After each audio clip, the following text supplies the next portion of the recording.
आज हम डिस्कस करेंगे 11th क्लास से टॉपिक आपका पोटेंशियल एनर्जी। इससे लास्ट वीडियो में हमने काइनेटिक एनर्जी के बारे में डिस्कस किया था। आज हम डिस्कस करेंगे पोटेंशियल एनर्जी। ठीक है, काइनेटिक एनर्जी के बारे में बताया था कि मोशन की वजह से जो एनर्जी होती है वो काइनेटिक एनर्जी, बट यहाँ पर जो पोजीशन की वजह से जो एनर्जी होती है वो होती है आपकी potential energy. Energy possessed by a body due to its position. ठीक है, एक पर्टिकुलर पोजीशन पे कोई बॉडी प्लेस कर रखी है तो उसके पास जो एनर्जी है उसको हम क्या कहेंगे, पोटेंशियल एनर्जी। ठीक है, अब एक बॉडी मोशन करती हुई आ रही है तो उसके पास काइनेटिक एनर्जी है, लेकिन अगर वही बॉडी आपकी मोशन करती हुई एकदम से रुक जाती है तो वो काइनेटिक एनर्जी किस में कन्वर्ट हो गई, पोटेंशियल एनर्जी के अंदर। ठीक है, तो आज हम डिस्कस करेंगे पोटेंशियल एनर्जी। तो पोटेंशियल एनर्जी क्या होगी वो निकालते हैं अभी हम। ये हमारे पास मान लो कोई भी एक एम मास की बॉडी है, ठीक है, तो इसको आपने यहां से उठा के यहां पर पोजीशन कर दिया। ठीक है, समझ के बात को, कितनी एच हाइट के ऊपर, एच हाइट के ऊपर आपने यहां से उठा के उसको मतलब ए पॉइंट से बी पे प्लेस कर दिया। तो यहां पर अब इसकी जो एनर्जी होगी, पोटेंशियल एनर्जी, वो कितनी होगी। ठीक है, तो मैंने अभी बताया energy possessed by body due to its position. तो आपने ए से उठा के बी पे पोजीशन किया जो एच हाइट पे लाई कर रहा है, बी पॉइंट आपका, तो यहां पर पोटेंशियल एनर्जी कितनी हो जाएगी। तो पोटेंशियल एनर्जी मैंने बताया था, एनर्जी एक्चुअली में क्या है, हमारा वर्क है।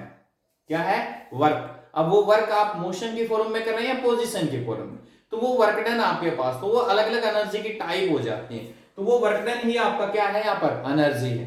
तो वर्क हमारे पास क्या होता है, पीछे हमने पढ़ा है, वर्क डन होता है force into displacement, force into displacement. ठीक है, अगर उसी डायरेक्शन में कर रहे हैं तो पॉजिटिव हो जाएगा, उससे अपोजिट डायरेक्शन में कर रहे हैं तो नेगेटिव हो जाएगा। ठीक है, तो अब देखिए यहां पर एम मास की बॉडी था।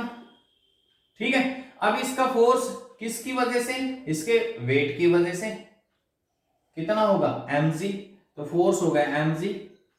ठीक है, इनटू में डिस्प्लेसमेंट कितना हो गया, h हाइट, तो mg h। ठीक है, तो ये वर्क डन आ गया हमारे पास mgh। ये वर्क डन ही आपका यहाँ पर पोटेंशियल एनर्जी की फॉर्म में इसके अंदर स्टोर होगा। ठीक है, आई बात समझ में, क्लियर है। अब देखो यहाँ पर दो चीजें हैं, वर्क डन अगर बाय हम ग्रेविटी निकालें तो वो नेगेटिव होगा, वही आपके पास माइनस mgh होगा। ठीक है, क्योंकि ग्रेविटी के द्वारा वर्क डन है वो अलग हो, क्योंकि ग्रेविटी का मतलब हो गया आपका ग्रेविटेशनल की वजह से फोर्स। ठीक है, इसका ग्रेविटी का फोर्स आपका डाउनवर्ड डायरेक्शन में, आप बॉडी को डिस्प्लेस कर रहे हैं अपवर्ड डायरेक्शन में, अपोजिट डायरेक्शन हो गया, तो ग्रेविटी के द्वारा अगर वर्क डन देखा जाए, ठीक है, तो वो तो हमारा क्या होगा, नेगेटिव होगा। But work done by external agency, वो वर्क डन आपका क्या होगा, पॉजिटिव। क्योंकि देखो एम मास की बॉडी थी, बॉडी को मैं इधर ले जा रहा हूं, डिस्प्लेसमेंट मतलब इधर ही हो रहा है, फोर्स भी मैं इधर ही लगाने लग रहा हूं। ठीक है, समझ के बात को, तो फोर्स यहां पर मैं कितना लगाऊंगा, देखिए जितना इसका वेट की वजह से लग रहा है mg, उतना ही फोर्स मैं ऊपर की साइड में लगा रहा हूं इसको डिस्प्लेस करने में। ठीक है, तो इसको ऊपर की साइड में ऐसे डिस्प्लेस करेंगे तो फोर्स हमारा कितना लगाना पड़ेगा हमें, जितना इसका वेट की वजह से नीचे लगेगा उतना ही फोर्स हमें ऊपर लगाना पड़ेगा। तो फोर्स हमारा क्या हो गया, mg इंटू डिस्प्लेसमेंट कितना हुआ, h। तो हमारे द्वारा एक्सटर्नल एजेंसी में आते हैं हम लोग, तो एक्सटर्नल एजेंसी के द्वारा जो वर्क डन हो गया वो तो हमारा हो गया पॉजिटिव। बट अगर हम बात करें work done by gravity, gravity के द्वारा जो वर्क डन होगा वो होगा आपका नेगेटिव। ये इसमें ग्रेविटी इंक्लूड हो जाती है। ठीक है, इसमें कौन इंक्लूड होगा, ग्रेविटेशन, क्योंकि ग्रेविटेशनल फोर्स किधर लग रहा है, नीचे की साइड में, और आपका डिस्प्लेसमेंट किधर हो रहा है बॉडी का, ऊपर की साइड में। ठीक है, तो वर्क डन बाय ग्रेविटेशन तो नेगेटिव होगा, but work done by external agency, हमारे द्वारा जो वर्क डन होगा, क्योंकि हम बॉडी को ऊपर डिस्प्लेस कर रहे हैं और बॉडी का फोर्स हम ऊपर की साइड में लगाने लग रहे हैं और डिस्प्लेसमेंट भी ऊपर की साइड में होने लग रहा है, तो सेम डायरेक्शन में हो गया, तो वर्क डन पॉजिटिव होगा। ठीक है, तो ये था आपका वर्क डन पोटेंशियल पोजीशन के फॉर्म में। तो पोटेंशियल एनर्जी का हमारे पास फॉर्मूला आ गया, W इक्वल टू mgh। ठीक है, काइनेटिक एनर्जी थी हाफ mv स्क्वायर। अब हम बात करते हैं potential energy in a spring के अंदर, potential energy in a spring. ठीक है, स्प्रिंग के अंदर ये हमारे पास कोई भी एक एल लेंथ की स्प्रिंग है मान लो। ठीक है, आपने इस स्प्रिंग को फोर्स लगा के और एक्सटेंड कर दिया, कितना, कुछ भी मान लिया मैंने डेल्टा एक्स, ये एक्सटेंड कर दिया। ठीक है, अब देखिए स्प्रिंग को जब आप एक्सटेंड कर रहे हो ऐसे, तो इसके अंदर एनर्जी स्टोर हो जाती है। अब जैसे आपने इसको छोड़ा, ये वापस आएगा, ठीक है, समझ में आई बात। जैसे आप स्प्रिंग को रिलीज करोगे, वो वापस उसके ओरिजिनल साइज में आएगा, ठीक है। तो इसको जैसे आप स्ट्रेच करते हो, इसके अंदर एक फोर्स स्टोर हो जाता है, जिसको बोलते हैं रेस्टोरिंग फोर्स, ठीक है। तो वो रेस्टोरिंग फोर्स आपका डायरेक्टली प्रोपोर्शनल होगा कितना एक्सटेंशन किया है आपने उसके।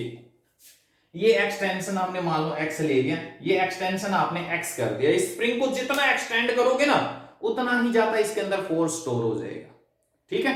तो वो रेस्टोरिंग फोर्स आपका डायरेक्टली प्रोपोर्शनल होगा एक्सटेंशन के, और इस प्रोपोर्शनलिटी की जगह कांस्टेंट ले लेते हैं k x। ये k is the constant of spring, constant कह सकते हैं इसको हम, स्प्रिंग कांस्टेंट, ठीक है। k हमारे पास क्या है, यहां पर स्प्रिंग कांस्टेंट है। यहां से आप इसकी यूनिट वगैरह निकाल सकते हो, k इक्वल टू किसके इक्वल हो जाएगा, F अपॉन में x, ठीक है। रेस्टोरिंग फोर्स न्यूटन x पर मीटर, ठीक है। ये आ गई स्प्रिंग कांस्टेंट की यूनिट, समझ में आई बात। मतलब जितना फोर्स लगाएंगे, सेवंथ यूनिट में आएगा, ये हुक्स लॉ के नाम से भी जाना जाता है इसको, हुक्स लॉ। हुक्स लॉ ने कहा था stress is directly proportional to strain, ठीक है। स्ट्रेस मतलब कितना फोर्स लगाएंगे, हम आगे पढ़ेंगे नेक्स्ट, आगे जो हमारे पास 7th यूनिट से जो वीडियो बनाएंगे उसके अंदर आएगा आपके पास कि कितना आप फोर्स यहां पर अप्लाई करते हो, जितना स्ट्रेस होगा उतनी ही डायरेक्टली प्रोपोर्शनल होता है स्ट्रेन के, ठीक है। तो अभी जो हम पढ़ने लग रहे हैं वही आपके पास है कि जितना आप फोर्स लगाओगे उतना ही रेस्टोरिंग फोर्स इसके अंदर सेटअप होगा, वो डायरेक्टली प्रोपोर्शनल होगा एक्सटेंशन के। आपने कितना स्पिन को एक्सटेंड किया है उसके डायरेक्टली प्रोपोर्शनल होगा, ठीक है। यहां से फोर्स और एक्सटेंशन के बीच में हमारे पास ग्राफ डिनोट करें तो वो आपका एक स्ट्रेट लाइन ग्राफ ऑब्टेन होगा, ठीक है। समझ में आई बात। अब जैसे आप इसको एक्सटेंड कर देते हो तो इसके अंदर कितनी पोटेंशियल एनर्जी स्टोर होती है, वो एनर्जी हम और निकालेंगे इसी के अंदर। तो वो एनर्जी हमारे पास क्या होगी, वो एनर्जी या वर्क डन। तो अगर मैं इसको स्मॉल डिस्प्लेसमेंट देता हूं तो वो एक वर्क डन हमारे पास स्मॉल होगा, ठीक है। तो वो वर्क डन हमारे पास क्या हो जाएगा, F dot dx delta x। ये dx ले लेता हूं मैं, एक स्मॉल डिस्प्लेसमेंट लिया, पहले मैंने स्प्रिंग को थोड़ा सा स्ट्रेच किया स्मॉल, उसके बाद फिर हम लार्ज करेंगे। तो टोटल वर्क के लिए हम क्या करेंगे, इसका इंटीग्रेशन कर देंगे, ठीक है। अब यहां पर जो वर्क कर रहे हो आप, स्प्रिंग को देखिए, स्प्रिंग को आप ऐसे खींचते हो, रेस्टोरिंग फोर्स की डायरेक्शन किधर होती है, इस साइड में होगी, ठीक है। जो फोर्स लगेगा इसको जैसे आप रिलीज करोगे तो फोर्स तो इधर लग रहा है, समझ में आई बात। आप डिस्प्लेस किधर कर रहे हो, इस साइड में कर रहे हो, तो वर्क डन आप अगेंस्ट में कर रहे हो, सो नेगेटिव लेंगे यहां पर, ठीक है। समझ में आई बात। कितना एक्सटेंड कर देते हो, यहां से यहां तक ले लिया मैंने, 0 से x, ये 0 हो गया और यहां पर x हो गया, तो 0 से x इसकी लिमिट लगा दी मैंने। तो dw का w हो गया इंटीग्रेशन, f की वैल्यू रखेंगे, f हमारे पास किसके इक्वल है, kx के। यहां पर भी जो आपका एक्सटेंशन है, फोर्स जो है वो डायरेक्टली प्रोपोर्शनल है एक्सटेंशन है, लेकिन यहां पर भी साइन कैसा आएगा, नेगेटिव आएगा। क्यों आएगा नेगेटिव, क्योंकि रेस्टोरिंग फोर्स और इसकी जो डायरेक्शन है। अब देखिए इस स्प्रिंग को आप यहां से छोड़िए, छोड़ने के बाद स्प्रिंग किधर जाएगी, इस साइड में, ठीक है। तो फोर्स किधर लग रहा है, इस साइड में, रेस्टोरिंग फोर्स, और एक्सटेंशन किधर हो रही है, इस साइड में। सो यहां पर साइन कैसे लेंगे, नेगेटिव साइन लेंगे, ठीक है। समझ में आई बात। फिर उसके बाद हम यहाँ पर वर्क करते हैं, वर्क जो हम कर रहे हैं वो भी अगेंस्ट में कर रहे हैं, सो यहाँ पर भी साइन नेगेटिव होगा। तो f की वैल्यू रखेंगे माइनस kx, माइनस माइनस हो जाएगा प्लस, तो इंटीग्रेशन लिमिट 0 से x kx dx, ठीक है। टोटल वर्क के लिए इंटीग्रेशन कर दो, x का क्या हो जाएगा इंटीग्रेशन, x स्क्वायर बाई 2। ये वर्क डन ही आपका यहाँ पर पोटेंशियल एनर्जी के रूप में स्टोर हो जाएगा, हाफ kx हो गया, ठीक है। आई बात समझ में, क्लियर है। यहां पर पोटेंशियल एनर्जी का और एक्सटेंशन जो हमारे पास x से इसका ग्राफ डिनोट करेंगे तो किस टाइप का ग्राफ होगा आपका, इस टाइप का होगा, ठीक है। क्योंकि ये देखिए एनर्जी आपकी डायरेक्टली प्रोपोर्शनल हो रही है स्क्वायर ऑफ ये कितना आपने एक्सटेंड किया था उसके, ठीक है। समझ में आई बात। अच्छा, एक आपके पास जो स्प्रिंग कांस्टेंट होता है ना k, ये आपका इनवर्सली प्रोपोर्शनल होता है लेंथ के, ये लेंथ के ऊपर डिपेंड करता है एक्चुअली में, वायर की लेंथ कितनी है, ठीक है, किस मटेरियल की बनी हुई है उसके इनवर्सली प्रोपोर्शनल होता है। मतलब स्प्रिंग कांस्टेंट और अगर हम लेंथ के बीच में ग्राफ डिनोट करें तो वो आपका कैसा आएगा, inversely. L is the length of wire, spring, ठीक, वायर ले लो, स्प्रिंग ले लो, कुछ भी, ठीक है, वो इसके इनवर्सली प्रोपोर्शनल होती है। तो ये इसकी लेंथ के ऊपर डिपेंड करती है, क्लियर हुआ? ये आ गई आपके पास potential energy store in the spring when stretch by ये डिस्प्लेसमेंट, जब हम देते हैं उसको x। ठीक है, आज के लिए इतना ही। थैंक्स।